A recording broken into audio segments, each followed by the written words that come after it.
Avengers Endgame. This wasn't just a blockbuster, it was the blockbuster. A juggernaut that turned the box office into its personal playground, raking in a cool $2.7 billion. The film just wasn't a success story, it was a seismic shift in the entertainment landscape, marking the high point of Marvel's ambitious cinematic saga. While the staggering box office haul doesn't automatically equate to cinematic genius, in this case, it spoke volumes.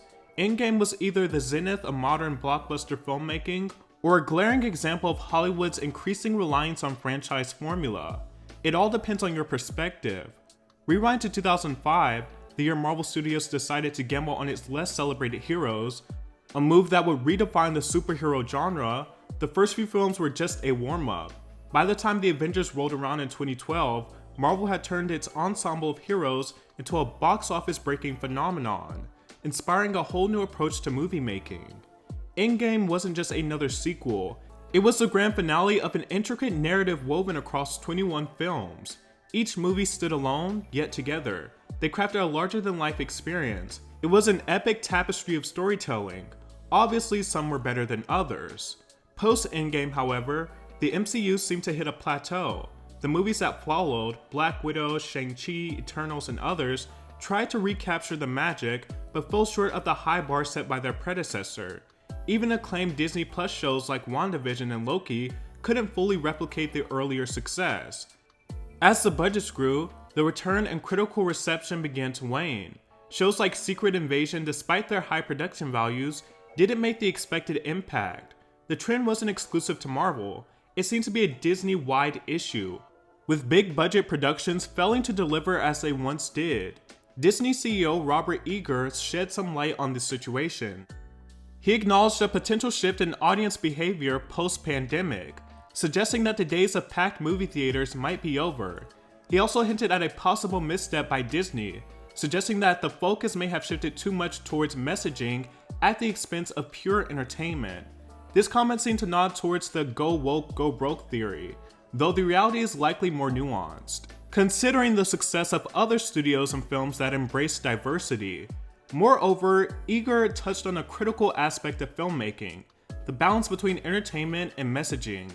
He remarked, "Disney have lost sight of what their job should be, entertain first, not messages."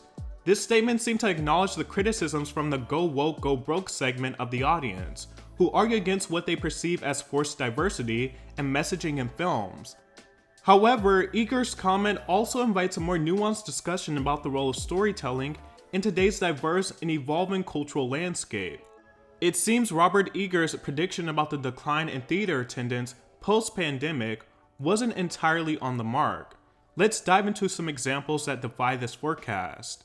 Avatar 2. This sequel surpassed the $2 billion mark, shattering expectations of those who thought it would flop due to its relatively muted cultural impact compared to its box office numbers.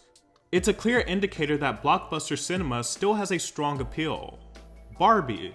Now here's a surprise hit, raking in nearly $1.5 billion in 2023. The buzz around Barbie was palpable, partly thanks to its simultaneous release with Oppenheimer, sparking the Barbieheimer craze.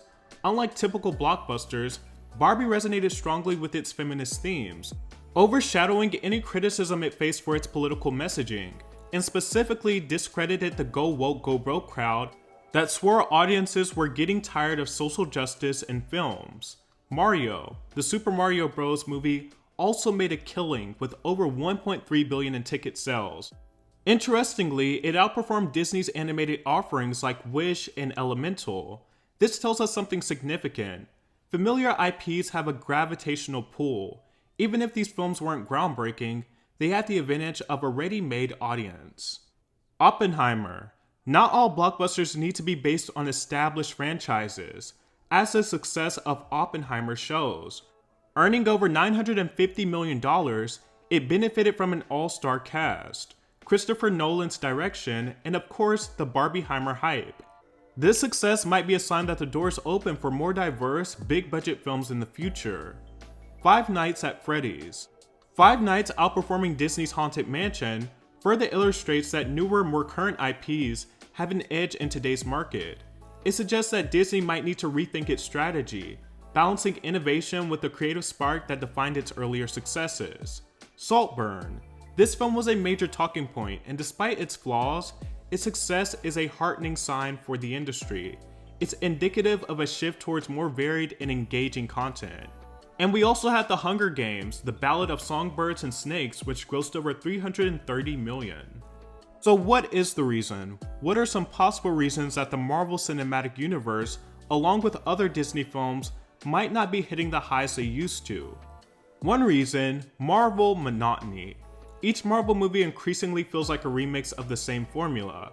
You know the drill, the "he's behind me, isn't he" kind of jokes intended to charm both kids and adults. They're getting stale, repetitive, and frankly predictable. Another reason is franchise fatigue. There's a growing disenchantment with the never-ending conveyor belt of franchise films. It's like the corporatization of art, where everything feels manufactured rather than inspired. Don't forget the whole AI controversy surrounding Marvel. Talk about adding fuel to the fire. Marvel Cinematic Universe overload. Trying to keep up with the MCU is like trying to solve a Rubik's Cube while riding a roller coaster. Disorienting and not for everyone. But this doesn't fully explain why other Disney films are flopping. Look at Haunted Mansion or how Wish and Elemental didn't exactly set the box office alight, while Five Nights at Freddy's did surprisingly well. Seems like Marvel movies are turning into extended ads for Disney+, and in their pursuit of profit, they've lost their spark.